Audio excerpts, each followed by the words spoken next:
네, 4월 7일 화요일 복음 이끈 일상 시작하겠습니다.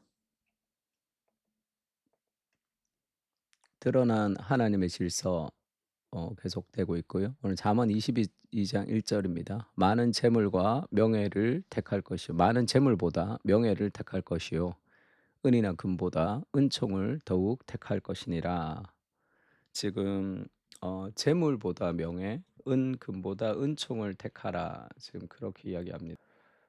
근데 그 좀 상충되죠. 상충된다는 걸 좀 느낄 거예요. 왜냐하면 잠언은 열심히 일하면 행복하고 부자가 된다. 그래서 이제 더 건강한 삶을 살 수 있고 게으르면 가난하게 된다. 이렇게 얘기하잖아요. 근데 오늘은 다르게 얘기하니까 그래서 이것은 질서의 교란 이렇게 얘기합니다. 그러니까 교란된 질서. 이미 이 땅에서 지금 질서가 이제 교란됐다는 거죠. 교란됐다. 교란이 좀 어려운 단어인데 디스루트에서 이게 막 이렇게 그 뭐라 그럴까요? 이렇게 똑바로 가지 않고 막 굽어졌다 그런 의미입니다. 그러니까 잠언은 정직하게 일하면 형통해져서 행복하게 산다 이렇게 얘기하죠. 근데 오늘은 재정적인 부보다는 덕을 택해라 이렇게 얘기합니다. 은혜를 택해라. 왜냐하면 분명 재물과 성품 중에서 선택해야 될 때가 있다 그런 뜻이죠. 왜 그러냐면 창조의 질서가 죄 때문에 망가지고 이 교란되었기 때문에 이제 그렇다는 거죠. 원래는 권성징악으로 가야 되는데 대체 그런 것 같지만 또 안 그런 것 같을 때가 많단 말이에요. 그래서 대체로 열심히 일하면 부하게 되지만 때로는 불의가 노동의 열매를 빼앗아 갑니다. 아주 교활하게 노동자를 착취하고 다른 사람을 속인 것을 통해서 부를 획득하고 그래서 그런 경우가 더 많죠. 잠언 28장 6절에도 가난하여도 성실하게 행하는 자는 부유하면서도 굽게 행하는 자보다 낫다. 근데 이제 굽게 행하면서 부유하는 사람도 있다는 거죠. 이건 질서가 교란됐다는 뜻입니다. 그리고 잠언은 창조 질서의 상존을 강조하는 방면, 이 상존이라는 게 뭐죠? 항상 존재한다. continued existence. 그러니까 창조 질서가 계속 진행되고 있다 이렇게 얘기하죠. 근데 전도서는 근데 뒤죽박죽 되어서 이 망가져서 이 교란되어 있다는 거죠. 그러니까 잠언은 창조 질서가 이렇게 계속 된다고 얘기했는데 전도서는 계속 안 되던데 이상하게 거꾸로 되던데 악한 사람이 잘 되던데 이렇게 얘기하게 보인다는 거죠. 그러니까 전도서의 특징은 이 부조리입니다. 부조리.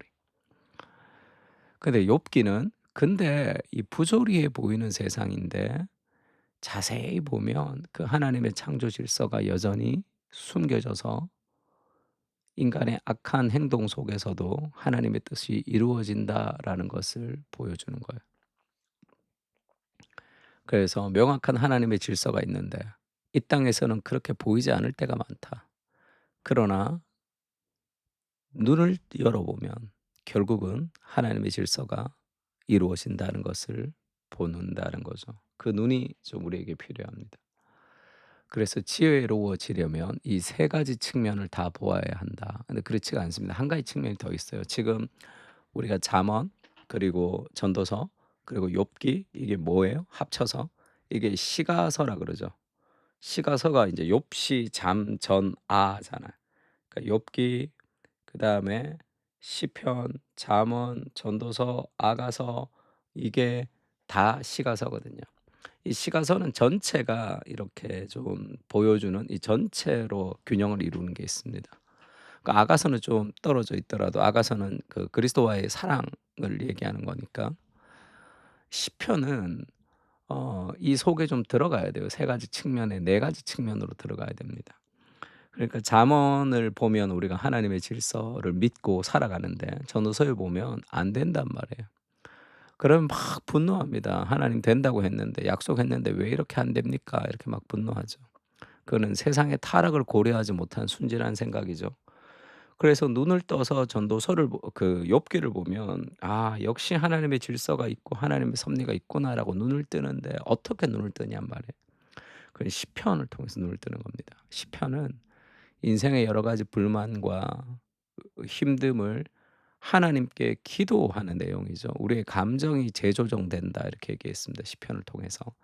근데 우리는 하나님의 숨겨진 질서를 그냥 볼 수 없어요, 하나님이 아니니까. 하나님 뜻대로 살아갔는데 이게 왜 안 되죠? 왜 세상은 이 모양이죠? 왜 직장은 이렇죠? 왜 우리 가정은 왜 이렇죠? 그렇게 생각되는 '나 예수님 열심히 믿는데 왜 이렇죠? 우리 교회는 왜 이렇죠?' 뭐 그런 온갖 그런 어려움들 속에서 이 불평과 불만으로 막 그렇게 세상을 살아가면 결국 데모로 끝이 나요, 모든 그것이. 근데 그렇게도 세상을 바꿀 수도 없습니다. 그래서 기독교의 순진한 NGO 단체들이 대부분 세속화로 끝나는 이야기가 그렇죠. 순진하게 접근했다가 인간의 타락을 고려하지 못해서 무너지는 경우가 많습니다. 분노로 끝이 나는 경우가 많아요. 그러면 그것을 분노로 표출해야 되는 것이 아니라 시편을 통해서 이해되지 않는 그 삶의 현실을 하나님에 대한 원망이든 분노든 슬픔이든 기도로 승화시켜야 됩니다. 기도로 승화시켜야 돼요. 이 사람 저 사람 만나서 계속 불평하고 한다고 지금 무언가가 다 되지 않습니다. 불평이라는 것은 세상이 내 마음대로 되지 않는다는 뜻이잖아요. 짜증과 불평은 내가 하나님이란 뜻이에요. 왜 하나님이 내 생각대로 안 해주시지? 하나님 멍청한가? 지금 그 얘기를 하는 거예요. 그것은 잠언을 믿는 순진한 생각 때문에 그렇습니다. 타락을 고려하지 못하는 지혜롭지 못한 특성인 거죠. 그래서 이 네 가지 특성을 다 고려해야 됩니다. 그래서 예컨대 열심히 일하면 부자가 된다는 생각이나 반대로 되게 그렇지 않다는 생각은 둘 다 미련하죠. 그래서 "야 그래도 하나님 함께 하셔. 열심히 일하면 하나님 다 함께 하셔. 할 수 있어." 그러면 안 되면 엄청나게 좌절하겠죠. 또 그런 사람들은 "야 다 안 돼. 기도해도 안 돼." 뭐 성령께서 뭐 어 시험 치시는데 "점수 잘 주시냐 기도하면?" 뭐 그런 식의 다 되게 초등학생 같은 수준으로 이거 아니면 저거라고 생각하는 경우가 많습니다. 그 예수님의 복음서에 나오는 지혜가 있는데요. 이 지혜는 선행으로 행복해질 수 있다는 순진한 생각도 거부하지만 동시에 우리의 낙심도 막아준다. 우주의 주인이 우리를 사랑하시는 아버지임을 알기 때문이다. 너무 좋은 문장인데 조금 이 순서를 바꿔서 좀 의미가 좀 사라지는데 원래는 이렇습니다. 그 예수님의 복음서에 나오는 지혜가 있다. 이 지혜는 선행으로 행복해질 수 있다는 순진한 생각도 거부하지만 원래는 예수님의 복음은 이러한 지혜를 create 창조하는 거죠. 만들어내는 거예요.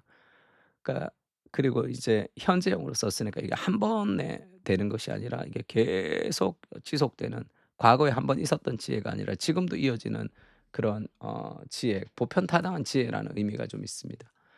그래서 예수님의 복음은 그리스도의 복음은 이러한 지혜를 만들어낸 거죠. 어떤 지혜를 만들어냈냐면 그 지혜는 avoid 피하는 거죠. 어느 나이브한 생각을 피합니다. We can earn a good life니까 우리가 할 수 있다는, 우리가 만들어낼 수 있다는, 우리가 벌 수 있다는, 우리가 스스로 선한 생각을 만들어낼 수 있다는 그러한 나이브한 생각을 피하죠. 어떻게 하므로요?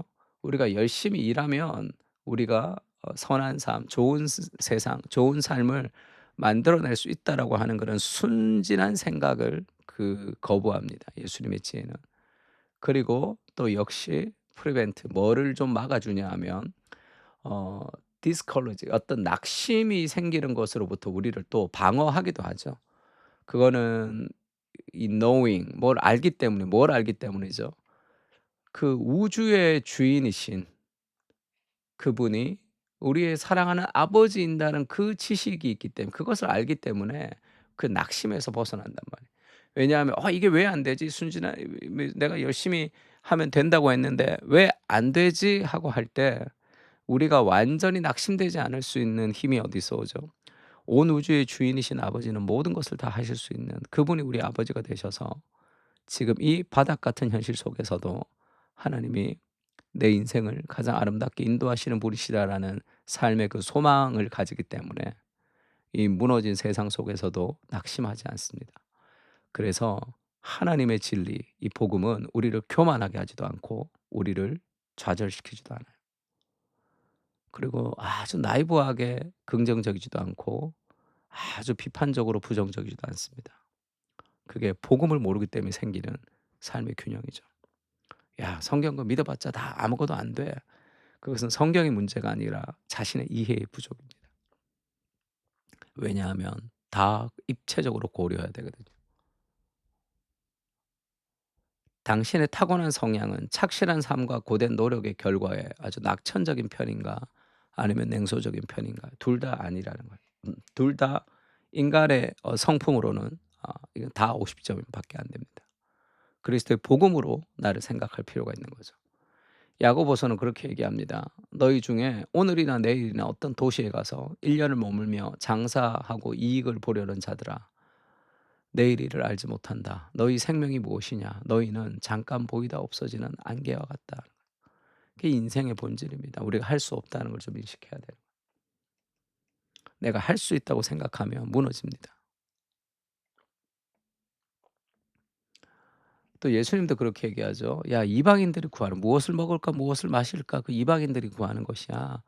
그런즉 너희는 먼저 그의 나라와 그의 의를 구해라.